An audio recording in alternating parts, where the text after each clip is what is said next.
بسم اللہ الرحمن الرحیم۔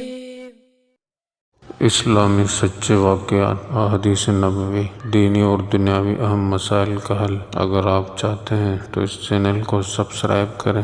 شکریہ۔ ایک وائس یوٹیوب چینل۔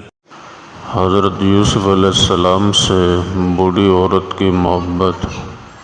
حضرت یوسف علیہ السلام کی خریداری کے لیے ایک بوڑھی عورت دھاگے کی اٹی لے کر چل پڑی تھی۔ کسی نے پوچھا کہ اماں تم کہاں جا رہی ہو؟ کہنے لگی یوسف علیہ السلام کو خریدنے جا رہی ہوں۔ اس نے کہا اماں ان کو خریدنے کے لیے تو بڑے بڑے امیر آئے ہوئے ہیں، وقت کے بڑے بڑے نواب آئے ہوئے ہیں، امراء آئے ہوئے ہیں، تو یوسف علیہ السلام کو کیسے خرید سکے گی؟ کہنے لگی کہ میرا دل بھی جانتا ہے کہ یوسف علیہ السلام کو میں خرید نہیں سکوں گی، لیکن میرے دل میں ایک بات ہے۔ وہ کہنے لگا کون سی بات؟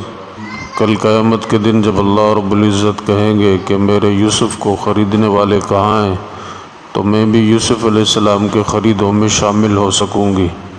یہ تھی اس بوڑھی عورت کی اللہ کے نبی حضرت یوسف علیہ السلام سے محبت۔ دعا ہے کہ اللہ پاک ہم کو بھی انبیاء علیہ السلام کی محبت نصیب فرمائے۔